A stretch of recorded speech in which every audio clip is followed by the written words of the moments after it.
Erin Golub, it's such an honor to be speaking with you. Thank you so much for being here today. I'm truly, truly feel so privileged to Yeah, have you on thank you the for podcast. having me. Super excited to reconnect and share with your audience. Yeah. So we had a brief phone call, which was more business related. And I was like, I want to have you on my podcast because I love your story. I don't know all of the story off the top of my head, but just to give the listeners a brief intro, you were the very first blind kicker to play in a D1 Division I college football game. Yeah, so my quick kind of background and backstory. So I was actually a long snapper, but similar. Long So support. Okay. I'm legally blind. Right. That's before they start. Okay, got it. Right. Yeah, no problem. I'm legally blind, so no vision in my right eye, very limited in my left.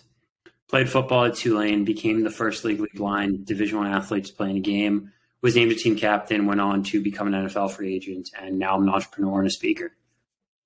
Yeah, that's incredible. So, and what you've accomplished just shows and demonstrates that anything is possible when you put your mind to it. Absolutely.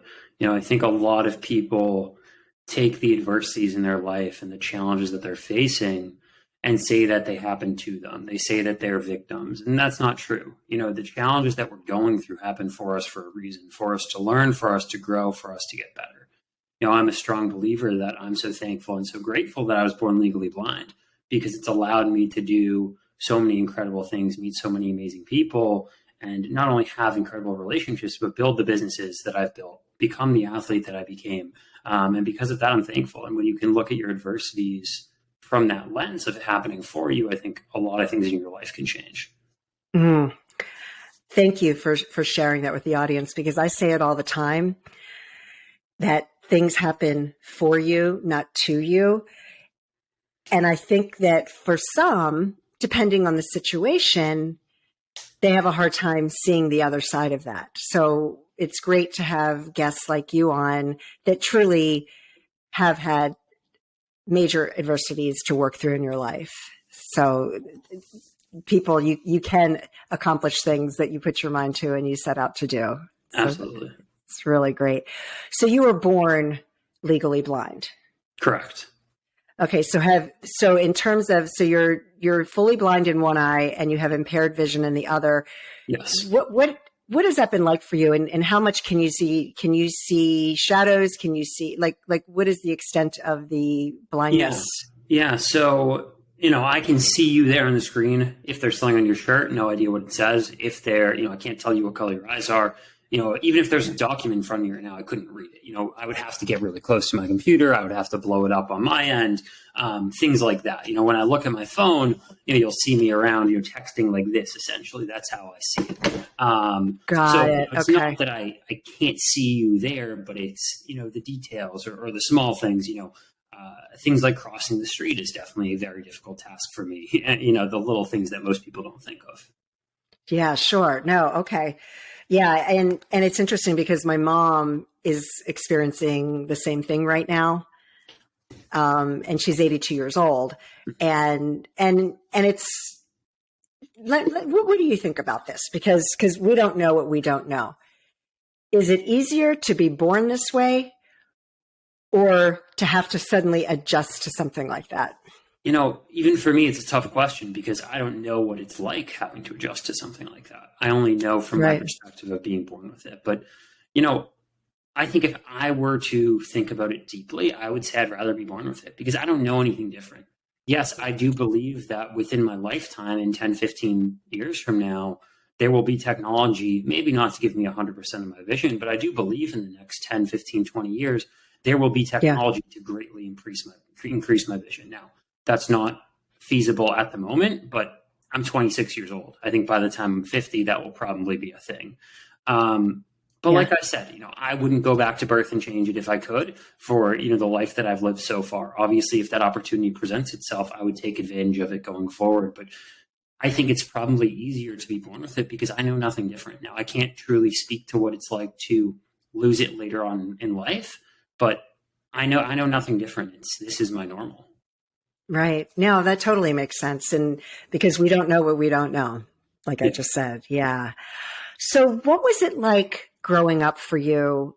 Because I would imagine as an adult, people are more, forgiving of others sometimes. What was it like on the playground? I mean, did you have any trouble with other children, or were they kind to you? Yeah, I think similar to any other kid, there are definitely challenges. Thankfully, I found a great group of friends and people and environment that supported me and embraced me. But like everyone out there, there were always challenges of, struggling with being legally blind or being picked last for tons of different sports and finding my groove and my niche within those areas. So, yeah, there were definitely challenges in that realm growing up, but it was finding where could I fit in the best? What could I do? How could I interact? Well, that's great to hear, and I'm glad that you found that group of people, because I know for me, I was bullied so badly growing up just because people didn't like my nose. So that's why I'm always curious, because I experience things in a very different way, Yeah. and without any limitations, right? And I know even in today's world, kids can be brutal to one another. So that's really awesome. So I would imagine that you had growing up with that support system and your family, they were always telling you, you can do it, right? What was the best advice you received to help you really overcome some of these challenges that you faced? Within my family environment, they were all very supportive all the time. No one would ever push me to, do something. That was kind of on my own to push myself, but people would be there to support me in any way they could. And so I don't know if there's a specific piece of advice. But I think, for example, when I was starting to really focus on football and specifically long snapping and getting good at it, I would go to school every single morning at 5 a.m. in practice. I would go to school, or not school, but a field on the weekends, all the time in practice. And, my dad or my mom never came to me the night before and said, hey, are you going tomorrow? Do you want me to take you? But every single time I asked someone to take me in the morning, they would drive me there. My dad would go catch my snaps pretty much every single morning because he knew that, yeah, I'm sure he hated getting up that early, and I commend him for that. I can't believe that my parents would do that. But they understood if I was willing to put in the time and effort, they would be there to support me because it would teach me lifelong lessons. It would help me out in so many different ways. And, it paid off. It got me to an incredible college, got me to play, an incredible athletic career, and build so many amazing relationships. And I'm so thankful for that. But that's definitely a powerful lesson and things that I learned along the way. Wow. So why football? What was it? I mean, you could have picked so many things, right? Why football? What was it Yeah. about football that you're like, oh, I want to be a football player? Yeah, I mean, two reasons. First off, I tried every single sport under the sun growing up. Terrible at most of them. Baseball, bad at. Basketball, bad at. All of them. And I always enjoyed watching football. And I realized in the beginning, could I be a quarterback and throw the ball 50 yards downfield to, a receiver that I could find and see? No, I couldn't. But in the beginning, it was, okay, let's be an offensive defensive lineman. Because in that position, it was about when the ball gets snapped, you hit the person in the other color jersey. And that was it. And I could do that. And that's what I was. Right. I wasn't amazing at it, but I could do that. And then eventually it turned into, how can I actually get playing time? How can I get good? How can I really impact the team and play at a high level? And I found long snapping. And I realized that if I got really good at this unique niche skill, there could be a huge opportunity for me to play at a very high level. Wow. So you really took this to a whole nother level and really strategized about, because I don't know that many young teenagers that would think that far ahead, And they're like, no, I want to be a quarterback, and they just stick it out, even though being a quarterback may not be the best position for them, right? Yeah. Yeah. And I think the best coaches understand, how can we help and support other players? And sometimes it comes from the player side. I've also seen sometimes coaches say, hey, look, you might be in one position, but we think you'd be better at another. And if the athlete embraces that, accepts it, and learns, maybe they get a lot better at it because the coach saw something in them that they just didn't see, or they had too much of an ego where they didn't want to switch positions. I, for myself, saw that I wasn't getting a ton of playing time. I wasn't happy in the position I was in, and I wanted to play at a really high level. And in my head, I said, how do I get to play at an extremely high level? And so I thought that through, and I figured out, okay, if I got really good at long snapping, I might have an opportunity. Once I decided that, my coaches were very supportive of, okay, yeah, you can focus on that and only do that. And that's what my goal was going forward. Mm. So what was it like making the team at Tulane University? Yeah, it was incredible to get that offer my senior year of high school. I reached out to every single college coach in the country. I cold emailed all of them multiple times, cold called all of them, Wow. and all of them told me no or didn't respond. I showed up on more campuses than I can count and waited for hours until a coach would meet with me for them only to turn me away. And eventually I got that opportunity from Tulane, and I was so incredibly thankful for that and still am.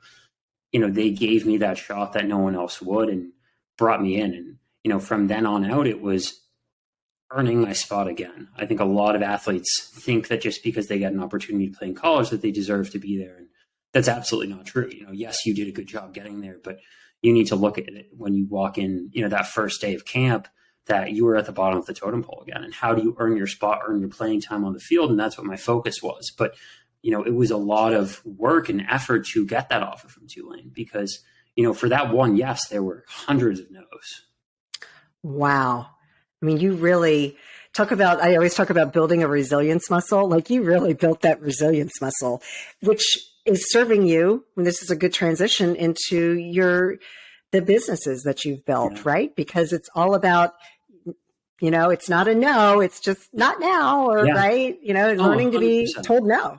Yeah. And one of my, I'm involved in a couple businesses, but my main one is me speaking and doing consulting with companies, events, sports teams all around the world. And, for me, if I contact 1,000 people and 985 of them tell me no, it's okay. Because guess what? Maybe those 15 are going to say yes.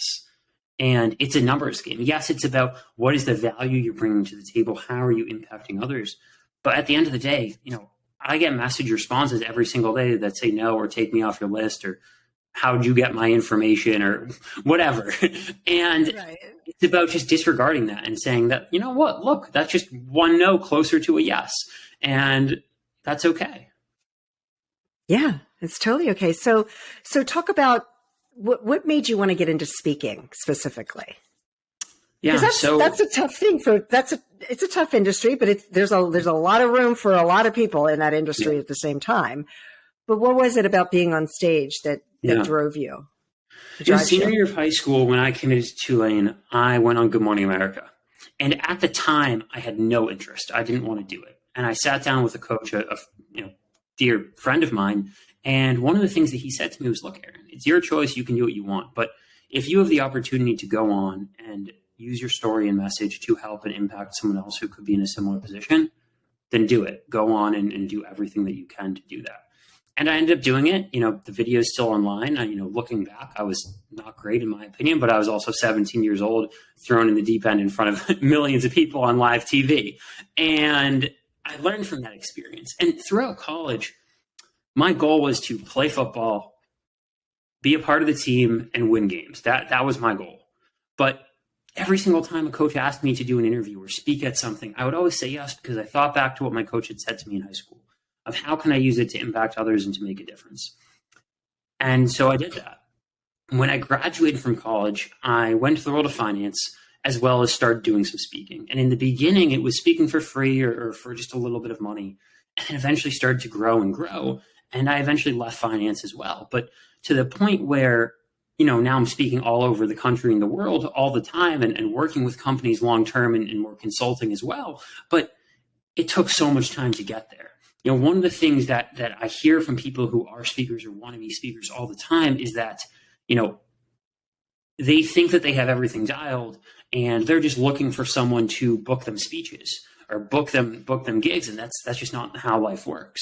It's if you do the work, you do the outreach, you're going to get booked. Yes, I have people who come to me, but if I didn't do any outreach, if I just sat there and waited for them to come to me, I would have a tenth of the speeches that I have every single year because I wouldn't be putting in the time and effort to go find them. Things aren't just handed to you, in that world or in life in any capacity. Right. No, that's right. So why don't you tell the listeners about, because I only know the one business that you're involved in, and that is helping people break into the speaking world. So talk about that, and then share what your other businesses as well. Yeah. So outside of my business where I'm speaking, doing consulting with companies and events on a handful of topics, and those are really focused on overcoming adversity, gratitude-based leadership, diversity, inclusion, and performance-based leadership are my main areas. And we can dive into that later. But outside of me speaking and consulting, doing that, my business partner and I work with people who either are speakers or want to become speakers to grow and develop their business. Whether that be from helping them figure out what are the topics they want to focus on, what is the audience they want to focus on, how do they brand and market themselves, how do they do outreach to land gigs, and how do they develop, that entire process. We've learned so much over the years, and I love business. I love entrepreneurship. It's an obsession of mine. It's not a passion. I'm so obsessed with how do I grow? How do I build a profitable business? And most importantly, how do I help others? And with everything we do, it's about helping others. If we can help someone grow their speaking business and they can go out there and help and impact other people, we were a part of that, because if it wasn't for us, maybe they wouldn't be speaking as much, or they wouldn't have that developed. They wouldn't understand how to grow and break into that industry. But through working with them, the way I look at it is we're ultimately helping and impacting so many lives, because the people that we work with go out and do speeches, and it might be to 10 people or 1,000 people, but they're making a difference in other people's lives because we were able to help them. That's amazing. And where do people find out about that program? Yeah. So right now we're actually redoing a bunch of stuff with the website and all of that. But previously it's been called the Speakeasy program. There are some things that might be changing with names and websites in the future. But if anyone has any questions on that or anything with me, my website's aarongolub.com. You can email me at aaron@aarongolub.com, since there's some things that are in flux with the other sites and things right now. Yeah. Oh, that's all right. I mean, it's good for businesses to kind of reshape, and you got to do that every now and then. So, so that's awesome. So what is the best advice you've ever received that has helped you the most to get to where you are today? Honestly, I strongly believe it's the advice that we talked about a minute ago. That one coach, that one person that told me if I could use that opportunity to help and impact others, that I should, because I think that's really shaped who I am and what I do today. If he hadn't said that to me, if I had said no to Good Morning America, who knows if I'd be speaking and doing what I do today. And I strongly believe that was the best advice, if not one of the best advice I've ever been given. And it's been able to transform my life and be able to help so many other people because of it. I don't know who would say no to Good Morning America. Well, I get that now. Looking back on it, my thought process was, I want to play football and I want to be on the team because I'm a good athlete. The biggest fear in my mind through doing news and going on Good Morning America at the time was that people would perceive it as I was a charity case. People would perceive it as, they're bringing him in as a feel-good story to help him out, whatever. And I didn't want people to think that. I wanted people to realize that I made it there because I'm one of the best long snappers in the country. And, it was just about positioning. What do I say when I'm on there? How do I, work through it, understanding that I did make it because I was one of the best in the country. It wasn't a feel-good story. I just, at the time, at 17 years old, had this idea that if I did that stuff, people would think it was. I totally respect that. And I can completely understand why you would think that. And so thank you for your honesty about that, because I think that's, as a 17-year-old, the fact that you even thought that way is really incredible. Yeah. Appreciate that. Yeah. Yeah. No, I get that. That makes sense for sure. Because, right? Nobody wants to feel that way at all. No, you don't want your hard work to be diminished. And, I realized eventually that it wasn't that. I was truly helping others by going on that. But in the beginning, my thought was, I don't want people to think differently because of it. And I'm sure there were a handful of people who thought that, but 99% of people didn't think that. And that 1%, it doesn't affect me. It doesn't bother me. Well, and quite frankly, a university like Tulane, the football program is kind of like a business, right? Yeah. I mean, they're there, they make money for the university. They're there to win. They want to win games. So, I wouldn't imagine that they would do that anyway. And I can also understand how the cynicism that exists in so many people would go there immediately, right? Absolutely. Yeah. Yeah. Because it's not, I mean, most people wouldn't think that, but you're going to have the few that would. But wow. Well, this has been such an amazing talk, Aaron. And I'm so grateful again that you came on and shared your story, because I know it's going to inspire so many people. What else would you like to share with the audience before we conclude? Yeah. Look, I think no matter the adversity, the challenges that you're facing, understand that if you put in the time and effort, you work hard and you don't worry about others' opinions, that you can overcome it.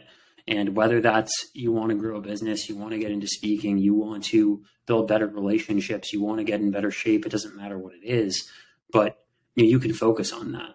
And no matter what the challenge you're going through, it's there for a period in time. But if you can look at it with a side of gratitude, like I'm able to do with my vision, then, I think your life ultimately gets better. Without question, because gratitude will do that. And I always say, things can always be worse, right? Yeah. No matter what your situation. So thank you so much. I'm grateful for you, Aaron, and for you spreading your message. And I just wish you continued success. You're only 26 years old. You've got so much time ahead of you. So good luck to you in the future. And thank you so much for being a guest today. Thank you for having me. And thank you to all the listeners. Take care.